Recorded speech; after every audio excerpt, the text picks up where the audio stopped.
Mi hijo me escribió un mensaje que decía: papá, no vengas, mis suegros no te quieren aquí. Yo estaba frente al espejo con un traje a la medida que costaba más que el primer auto de mi muchacho, ajustándome los gemelos con unas manos que después de 50 años de trabajo en la construcción seguían siendo ásperas y llenas de cicatrices. Sobre la cama detrás de mí descansaba una caja de terciopelo con un cheque de 12 millones de pesos, un regalo para la boda de mi hijo que yo mismo había financiado. En secreto no lloré, no le supliqué una invitación a su propia cena de ensayo, solo miré mi reflejo, el de un hombre de 68 años que había construido la mitad de esta ciudad, e hice una sola llamada telefónica que duró 30 segundos y que iba a enseñarle a mi hijo que nunca jamás se muerde la mano que te alimenta. Bienvenidos a Hidden Empire Tales. Si esta historia comienza a remover algo dentro de ustedes, les pedimos que activen la campana y se queden hasta el final, porque lo que viene después va a dejarlos sin palabras. Para entender cómo llegué a ese momento frente al espejo necesito contarles todo desde el principio. Me llamo Fernando Aristondo, tengo 68 años y toda mi vida ha girado alrededor de una sola pasión: construir. Empecé como peón de albañil a los 16 años, cargando bultos de cemento bajo el sol durante 12 horas por un sueldo que apenas alcanzaba para comer. Mi padre murió cuando yo era joven y mi madre lavaba ropa ajena para sostenernos. Aprendí desde niño que nada en esta vida llega regalado, que cada peso que entra a tu bolsillo debe representar sudor verdadero. Con los años fui ascendiendo de peón a maestro de obra a contratista pequeño, hasta que finalmente fundé Constructora Aristondo con apenas 3 trabajadores y una camioneta prestada. Hoy esa empresa levanta edificios completos en toda la región, construye escuelas, hospitales, centros comerciales y residenciales de lujo. Cada ladrillo que se ha colocado lleva detrás años de mi vida invertidos con honestidad. Mi hijo Diego nació cuando yo tenía 30 años, fue mi único hijo, mi mayor orgullo. Su madre murió cuando él tenía apenas 10 años de un cáncer que avanzó demasiado rápido para que pudiéramos hacer algo. Desde entonces lo crié solo entre obras y juntas de trabajo, llevándolo conmigo los fines de semana a las construcciones, poniéndole un casco que le quedaba enorme, dejándolo jugar con planos y reglas mientras yo supervisaba a los trabajadores. Le di todo lo que pude: estudios en las mejores escuelas, viajes, oportunidades que yo jamás tuve. Cuando se graduó de administración de empresas lloré de orgullo en la ceremonia. Lo integré a la empresa empezando desde abajo, aunque él insistía en que debía empezar con un puesto directivo. Le dije: hijo, aquí todos empiezan conociendo el polvo antes de sentarse en una oficina con aire acondicionado. Trabajó conmigo durante varios años. Hace 5 le entregué el cargo de director de operaciones. Lo dejé creer que dirigía completamente el negocio, que tomaba las decisiones importantes, pero en silencio. Conservé el 51% de las acciones con derecho a voto. Quería que sintiera el peso de la responsabilidad sin que la empresa quedara completamente en riesgo. Si cometía errores de juventud, para Diego y para quienes lo rodeaban, yo era solo un constructor jubilado viviendo de su pensión, manejando una vieja camioneta porque me negaba a cambiarla. Confundieron mi sencillez con pobreza, confundieron mi silencio con debilidad. Hace 2 años Diego conoció a Valentina en la boda de un compañero de universidad. Ella venía de una familia que aparentaba mucho más de lo que en realidad tenía. Su padre Joaquín se hacía llamar empresario, hablaba de inversiones y proyectos grandiosos, pero en realidad vivía de préstamos, apariencias y favores que pedía a todo el que se cruzaba en su camino. Su madre Patricia trataba a los meseros como si fueran invisibles, exigía atenciones que nadie le debía y hablaba de su apellido como si fuera una corona. Desde el principio algo en la mirada de Valentina me incomodó. Cuando venía a casa sonreía mucho, decía las palabras correctas, pero sus ojos recorrían cada objeto calculando su valor, evaluando cada detalle de la casa como si estuviera haciendo inventario. Mi hermano Octavio, que siempre ha tenido mejor instinto que yo, me lo advirtió desde la primera cena: Fernando, esa muchacha no me da buena espina. Hay algo frío en su mirada, pero Diego estaba enamorado, completamente cegado, y yo decidí guardar silencio, pensando que tal vez exagerábamos. Se comprometieron hace 8 meses. La boda se planeó con una rapidez que ahora entiendo tenía un propósito específico. Diego vino a pedirme dinero hace 3 semanas. Llegó sudando, nervioso, usando palabras que había aprendido en cursos de finanzas, hablando de apalancamiento de capital, de oportunidad de inversión, pero yo vi a través del el pánico genuino en sus ojos. Sabía que necesitaba cubrir el enganche de una casa en una zona exclusiva que los padres de Valentina insistían era el único lugar digno para que viviera su hija. Le dije que lo pensaría. Esa noche decidí que el cheque sería mi respuesta: 12 millones de pesos, no como préstamo sino como regalo completo, un borrón y cuenta nueva para que empezaran su matrimonio sin cargas. Lo prepararía como sorpresa para la cena de ensayo esa misma noche en el club más exclusivo de la región. Mientras guardaba el cheque en la caja de terciopelo, mi teléfono vibró sobre el escritorio. Era un mensaje de Diego. Sonreí esperando alguna broma cariñosa, quizás pidiéndome que llevara la botella de whisky que solíamos compartir en ocasiones especiales, pero el mensaje decía: papá, no vengas, mis suegros no te quieren aquí. Me quedé mirando la pantalla pensando que debía ser un error, pero el siguiente mensaje llegó 3 segundos después como una segunda puñalada: invitaron al senador Robles y a varios inversionistas importantes. Creen que tu estilo es demasiado obrero para la atmósfera que quieren proyectar. Tienen miedo de que los avergüences. Entiende papá, te mando fotos al rato, te quiero.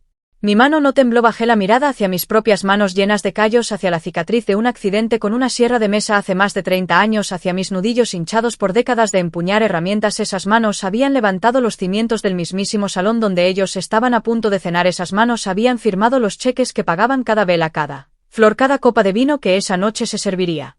Llamé a Diego, el teléfono sonó varias veces y luego mandó a buzón de voz. Me estaba ignorando deliberadamente, probablemente sentado en la mesa principal riendo nervioso ante algún comentario de Joaquín, revisando el teléfono por debajo de la mesa y presionando ignorar cada vez que veía mi nombre. Me puse de pie, me abroché el saco, era un traje hecho a la medida por él mismo sastre que vestía al gobernador del estado, pero dudaba que los suegros de mi hijo pudieran reconocer calidad si no venía con una etiqueta de diseñador visible. Tomé la caja con el cheque, busqué en el fondo del cajón las llaves de mi auto clásico que guardaba bajo una lona en el garaje sin manejarlo desde hacía más de 2 años. Si tanto les preocupaban las apariencias, les daría una apariencia que jamás olvidarían.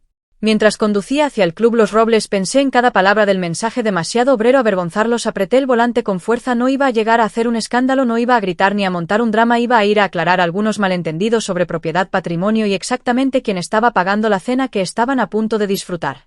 Me detuve frente a la caseta de seguridad del guardia. Un muchacho llamado Esteban, a quien yo mismo había contratado años atrás, se acercó al auto reconociéndome de inmediato. Señor Aristondo, dijo enderezándose, no vi su nombre en la lista de esta noche. Me dieron instrucciones específicas. Esteban, le pregunté, ¿quién firma tu cheque de nómina? Usted, señor, respondió sin dudar. Abre la reja entonces y llama a García, dile que entro por la parte trasera. Conduje por el camino bordeado de árboles que yo mismo había plantado años atrás. La casa club se alzaba iluminada como un palacio. Podía escuchar la música de jazz desde la terraza. Estacioné cerca de la entrada de servicio y entré directo a la cocina, donde el personal se detuvo sorprendido al reconocerme. Pregunté por García, el gerente general, un hombre a quien yo había ayudado en momentos difíciles años atrás cuando pagué la cirugía de su madre enferma. Nunca olvidaba quién firmaba los cheques. Me explicó que efectivamente Joaquín había dado instrucciones estrictas de mantenerme fuera. Le pedí que me llevara al cuarto de seguridad antes de presentarme. Quería ver y escuchar todo antes de actuar. En las pantallas del cuarto de control vi la fiesta completa. Joaquín de pie brindando con una copa de champán, presumiendo ante el senador como si él fuera quien financiaba todo aquello. García sacó una carpeta con el estado financiero real de Joaquín. Estaba completamente en quiebra, atrasado 3 años en sus cuotas del club, con múltiples embargos activos sobre su residencia. Era un castillo de naipes sostenido únicamente con mentiras y apariencias. Le pedí a García que aislara el audio de la mesa donde estaban sentadas Valentina y su madre. Lo que escuché me heló completamente la sangre. Valentina le decía a su madre que una vez que tuvieran el cheque y la boda fuera oficial, usarían los bienes de Diego para refinanciar las deudas familiares, y entonces agregó algo que me destrozó por dentro. En cuanto al viejo Diego, ya está trabajando en eso. Vamos a decir que está perdiendo la cabeza, que se está volviendo senil. Lo vamos a encerrar en una clínica para que ya no estorbe. El aire se me fue de los pulmones por completo. Miré a Diego en la pantalla sonriendo, mirando a Valentina con adoración total, completamente ciego ante la conspiración que se tejía justo a su lado. Entonces escuché algo que terminó de romperme definitivamente. Diego le susurraba a Joaquín que yo estaba perdiendo facultades, que firmaba cualquier papel sin leerlo. Confía en mí ciegamente, decía con una sonrisa que jamás había visto en él. Ya tengo listos los papeles para poner la casa familiar a mi nombre. Se la voy a hacer firmar la próxima semana, diciéndole que es solo un trámite de seguro. Eso fue todo lo que necesité escuchar. Salí del cuarto de seguridad, marqué a mi abogado de toda confianza, le pedí que revisara de inmediato las cuentas bajo supervisión de Diego. Minutos después confirmó una transferencia de $2 millones hacia una empresa fantasma vinculada directamente a Joaquín. Mi propio hijo había estado desviando fondos de la empresa para sostener las deudas de su futuro suegro. Le ordené que congelara todas las cuentas, que cancelara sus accesos de inmediato, que preparara los documentos de despido por causa justificada y una demanda civil formal. ¿Es tu hijo?, me dijo con voz preocupada, y yo respondí con una calma que ni yo mismo reconocía. Ya no tengo hijo en este momento, tengo un empleado que acaba de robar $2 millones de mi empresa. Regresé al cuarto de seguridad, saqué el cheque de la caja, lo observé un momento largo. Ese dinero representaba años de sacrificio honesto y él lo había cambiado por aplausos vacíos de gente que ni siquiera lo respetaba. Lentamente lo rompí en pedazos. En su lugar escribí en una tarjeta elegante una factura formal detallando el préstamo no autorizado, la renta del salón y la terminación inmediata de su contrato laboral. Firmé como presidente del Consejo de Constructora Aristondo. Le pedí a García que cortara la música, era momento de presentarme ante todos. Caminé desde las bambalinas hacia el escenario. Las luces me cegaron por un instante, pero pude distinguir los rostros congelados de todos los presentes. Joaquín con la copa detenida a medio camino de su boca, Valentina dejando caer su tenedor sobre el plato de porcelana y Diego mirándome paralizado como aquel niño con casco de obra que alguna vez fue antes de que el miedo y la ambición tomaran completamente su lugar. Pensé en venir a cobrar la renta personalmente, dije con una voz que no necesitó micrófono para llenar todo el salón. Escuché que pensaban que no tenía la clase suficiente para sentarme en su mesa. Joaquín gritó pidiendo seguridad, pero los hombres que entraron por las puertas laterales eran los míos. Se formaron en semicírculo detrás de mí como un muro silencioso. García tomó el micrófono y anunció ante todos los presentes que yo era el dueño legítimo del club y fundador de la empresa que sostenía la mitad de los proyectos de construcción en toda la región. El nombre Aristondo golpeó el salón como un trueno. Joaquín se desplomó visiblemente en su silla, comprendiendo en ese instante que había pasado meses insultando al verdadero dueño en su propio castillo prestado. Proyecté en la pantalla gigante los documentos financieros reales de Joaquín, el aviso de embargo hipotecario, las deudas vencidas, el préstamo obtenido con prestamistas peligrosos fuera del sistema bancario. El senador se levantó visiblemente indignado y abandonó el salón sin despedirse de nadie. Joaquín, en un último intento desesperado, fingió un infarto cayendo al piso con dramatismo exagerado. Le dije con total calma que no llamaran a ninguna ambulancia porque su seguro médico había sido cancelado meses atrás y terminaría de cualquier forma frente a la policía. La actuación teatral se detuvo de inmediato cuando se dio cuenta de que su salida había sido bloqueada. Caminé directamente hacia Diego, le entregué la carpeta completa con las pruebas irrefutables de su fraude, le pregunté si quería intentar explicarlo frente a todos los presentes. Él solo lloró cayendo de rodillas sobre el piso de madera pidiendo perdón repetidamente. Valentina, en cambio, lo miró con un desprecio absoluto y gélido. Le dijo que era patético, que jamás se casaría con un convicto. Se quitó el anillo de compromiso y se lo arrojó directamente al rostro antes de marcharse sin mirar atrás ni una sola vez.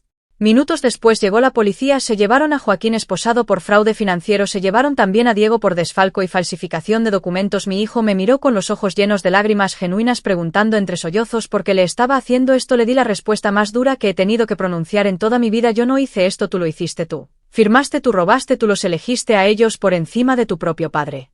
Lo vi alejarse esposado hacia la patrulla. Quedé completamente solo en ese salón vacío rodeado de platos de comida fría y flores que ya no significaban absolutamente nada. Ordené que limpiaran todo, que donaran la comida a un albergue local y pagué personalmente todos los daños porque yo siempre cumplo con lo que debo aunque me cueste el alma.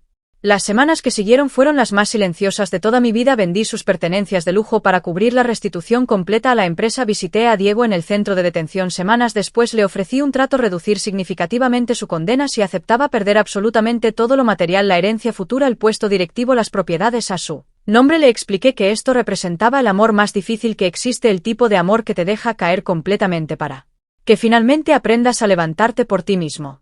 Recibí una carta suya varios meses después. Era corta, honesta, sin súplicas desesperadas. Decía que estaba trabajando en la lavandería de la prisión, que pensaba constantemente en lo que había hecho, que ya no me pedía absolutamente nada, que solo quería que supiera que estaba pagando su deuda con dignidad. Tomé la decisión de vender el Club Los Robles. Poco tiempo después ya no representaba ningún trofeo para mí, se había convertido en el escenario permanente de la peor noche de toda mi vida. Con ese dinero fundé una organización dedicada a apoyar a trabajadores de la construcción que se quedaban sin nada después de toda una vida entera de esfuerzo honesto. Diego salió antes de lo previsto por buena conducta. Nunca me llamó, nunca pidió ayuda de ningún tipo. Comenzó a trabajar como peón en una obra distinta, cargando material bajo el sol durante largas jornadas. Un día lo vi desde la obra donde yo mismo supervisaba un nuevo proyecto. Nos miramos desde una distancia considerable. Él simplemente asintió con la cabeza, un gesto simple, sin rencor, sin súplicas, solo puro reconocimiento mutuo. Ese pequeño gesto valió infinitamente más que los 12 millones de pesos que rompí aquella noche. Significaba que finalmente había comenzado a aprender a ganarse su propio pan con el sudor de sus propias manos, tal como yo lo había hecho décadas atrás. Y aquí estoy hoy con las botas cubiertas de polvo, construyendo nuevamente, no rascacielos esta vez, sino algo mucho más importante, un camino de regreso hacia mi propio hijo. A todos ustedes que han dado absolutamente todo por sus hijos y que quizás han recibido solamente decepción a cambio, quiero decirles algo desde el fondo de mi corazón: el amor verdadero a veces no significa sostener para siempre, sino saber soltar en el momento correcto. No siempre significa proteger de cada caída, sino permitir que aprendan finalmente a levantarse completamente solos. Si esta historia logró tocar algo profundo dentro de ustedes en Hidden Empire Tales, les invitamos con todo el corazón a darle like, suscribirse al canal y dejarnos en los comentarios qué habrían hecho ustedes en mi lugar. ¿Habrían perdonado todo sin condiciones o también habrían elegido la verdad por más dura y dolorosa que resultara? Cuéntenos su opinión sincera, porque aquí cada historia y cada voz que la acompaña realmente importa. Nos vemos en el próximo relato.